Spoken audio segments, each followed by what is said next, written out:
Normally I do these interviews with people in real time on chat. However, today I was planning to interview my English teacher and Spanish teacher from Orangefield High School where I went to school, and she wanted to do it via chat. And so I thought I still produce a video. So I will read the parts that were my parts of the chat, and I'm going to have my wife, Sonia Price, read Debbie's parts of the chat. So the voice you're hearing is actually Sonia reading the transcript that Debbie had. So with that, let's go ahead and start. Thank you for helping with my project. Could you say a little about yourself? I'm a retired English teacher. I have 32 years experience in the classroom. 30 of them were at Orangefield High. I'm married with 2 grown sons and a dog. I love to scrapbook and read. Did you know that NASA is planning to send astronauts to the surface of the moon in 2024? Yes, my husband and I have talked about it. He follows the progress much more than I do, I have to admit. I have conducted 250 interviews since I started this project in December 2019, and of those, only about 40 to 50 of them knew that we were planning to go back to the moon. One of them even asked, why is NASA keeping it a secret? Some even thought that the whole space program had been shut down. Others thought astronauts were already going to the moon. We both have always been supportive of the space program and were appalled when it was put on the back burner. Lauren reads a lot of different science magazines and journals and gets information that way. If I get started on the collective IQ of the general public, we don't want to go there. I'm not surprised at all at any answers you have received. Most of the people are supportive when they find out, but there have been a few that have been against it. The usual, why are we spending money on space when we should be solving problem XYZ? And usually when probing into that, it really is a false choice. Space usually does not keep XYZ from getting solved, and XYZ could be solved simultaneously. But there have been a few other reasons that people have against it. One person said, why do we want to mess up the moon like we messed up the Earth? Others have expressed concerns only a select group will go, probably the rich. How can we make the benefits of space open to all? Correct me if I'm wrong, but I've believed all my adult life that the research and technology from the space program has benefited XYZ in a multitude of ways, from medical to military and things in between. Not just tank.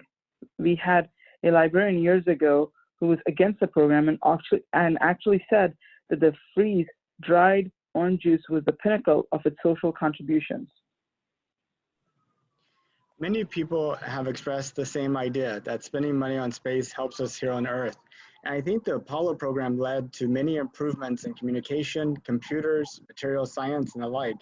I think largely that was a result of us doing it the first time and trying to figure it out. There may have been many small discoveries from human spaceflight over the past 40 years. I'm not capable of pointing to any big discoveries that have really improved life down here. But I think a large problem is that the programs are so costly that failure must be avoided, which means that it's better to stick with tried and proven technologies, which seems to be the exact opposite of actually having technological innovation. But I think we are starting to see a change here, of NASA changing the way they do space. Instead of building a replacement for the space shuttle, they had private companies create their own solutions and compete for it. And this led to SpaceX and Orbital ATK being paid a fixed price per pound of materials delivered to the space station.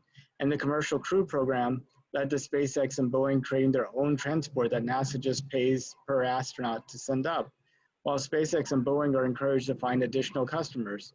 SpaceX has 2 other customers, Axiom Aerospace and Space Adventures, to send private citizens to space. Tom Cruise is working with Axiom to film a movie on the International Space Station, which might happen in a few years. And the Commercial Lunar Payload Services program has 15 companies that compete on delivering experiments and instruments to the moon. NASA has them compete for 2 work orders each year. Summer 2021, Astrobotics, based in Pittsburgh, and Intuitive Machines, based in Houston, will each land a probe on the moon. Astrobotics is also doing a promotion with DHL, the package delivery firm. to deliver things for everyday people on the moon. For about $450, you can send something the size of a quarter to the moon. And I think as we push further out and start studying the moon and learn to work in that environment and learn to do mining and manufacturing in a narrow vacuum in 1/7 the gravity of Earth, a very different thermal and radiation environment, that we will be pushed to rethink and reimagine how we do things that could lead to improvements. Well, like I said, it may have always been an impression of mine, or it may have come through many discussions with Lauren, who is a science teacher. The contributions probably have come in the form of more sophisticated technology and tools. I don't know. As to the program now, private investment is exactly what is needed. It takes people who are truly interested and care to invest themselves and their money to achieve success. This is not a job for politicians. As an English teacher, I'm going to get off topic for just a second. Have you ever read any of Robert Heinlein's work? Absolutely. A Door into Summer is probably the first science fiction book I read. I always dreamed of being able to automate things like the main character in that book. I read many of his other books, Stranger in a Strange Land, The Day After Tomorrow, Double Star, Have Spacesuit, Will Travel in the Light. I've actually met the 3 people that are the trustees of the Heinlein Trust. I'm a big fan of Heinlein. Now look who's going off topic. When we were watching the launch on television in May, I told Lauren that the Harriman Trust had come true in real life. Yes, that is what it will take. Regarding Stranger, I taught the book in my dual credit senior English class. They loved it. Most did. The Man Who Sold the Moon. My favorite part of Stranger in a Strange Land is how it takes everyday things that we take for granted and re-examines them. So much of our life is based on convention. This is just how it is done. And the rhyme and reason has been lost. Okay, maybe some of the rhyme remains, but there is no question about the missing reason. It's been over 40 years since I have read all those stories. This makes me want to go over them again. I've lived in a world of fiction all my life by studying and teaching, but I believe good fiction writers are the best students of mankind. Sci-fi writers are almost like prophets. In reality, we should be much farther along in our off-world travels than we are here in 2020. Or am I dreaming?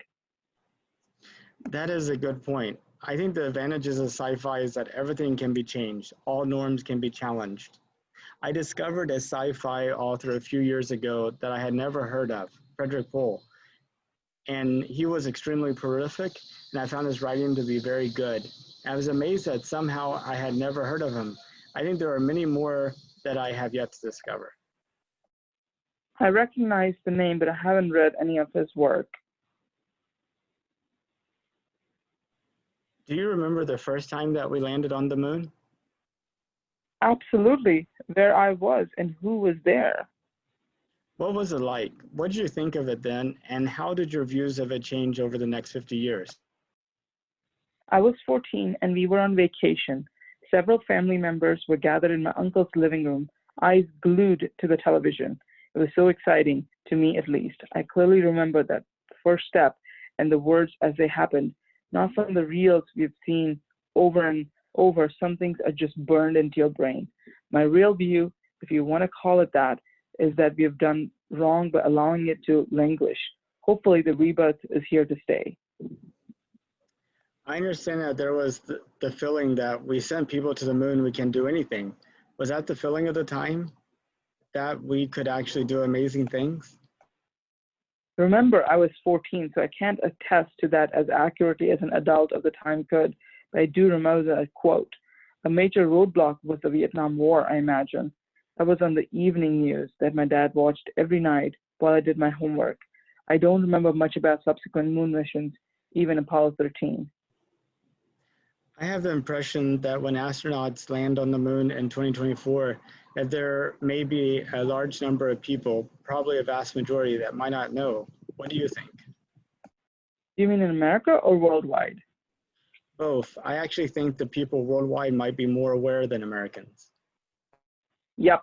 American television viewers spend an inordinate amount of time watching all those pseudo-reality shows whose titles choke the guide of my DirecTV. I suppose people watch them for those shows to stay in business, collective IQ, reading newspapers either online or in print. When you think of the future of humanity, say looking out 500 years, what do you see? Especially when you think about where we are. Are we still around? Or is humanity still primarily on Earth making little trips to take selfies and pick up a few souvenirs around the solar system? Or have you really become spacefaring with humans living, working, and thriving throughout the solar system? That is a complicated vision. I love your analogy, space touring selfies. As a species, man has traveled great distances, conquered overwhelming odds, and the strongest have survived. That has taken thousands of years, though. Granted, technology advances at almost geometric proportions compared to caveman days, so 500 years may be enough time to get a lot accomplished. I think we will eventually get off world and make viable lives in other. Just betwixt me and you, the idea of this planet being a colonized one isn't all that far-fetched to me. I totally agree.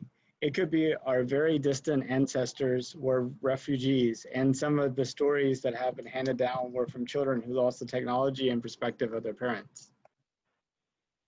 Far-fetched, I can almost correctly. It is hard to believe that the universe being as big as it is, with a trillion stars, almost all which have planets.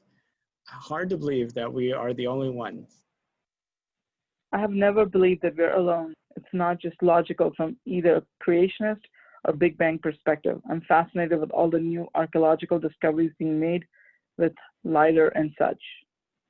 I'm not familiar with them. What am I missing? I mean, what are some of the most interesting architectural discoveries? One of the most interesting to me is a place called Gobekli Tepe. Google it. Also, a lot of work has been done in Central America. They're finding that civilizations there are much older and larger than we've known. More connections are made to the worldwide pyramid population and their astronomical positioning. Of course, all that could be a coincidence, but I've asked myself, why pyramids to worship gods in different cultures across the globe? I will have to look into it. It's easy to think of life, technology, civilization going in an always increasing curve, but knowledge does get lost. Older technology is forgotten. We are always one generation from complete ignorance. After all, there is probably a reason there is a period called the Dark Ages. If Earth's people go to 3 different planets and successfully colonize, in a few short generations, the religions, social customs, and languages will be vastly different from the original colonists. That's why we need the word evolution in our lexicon. I sound too teacherish.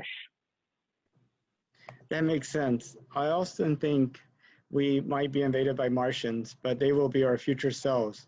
I could, it could be very similar to how H.G. Wells describes it. If it were safe and affordable, would you have any interest in traveling to space?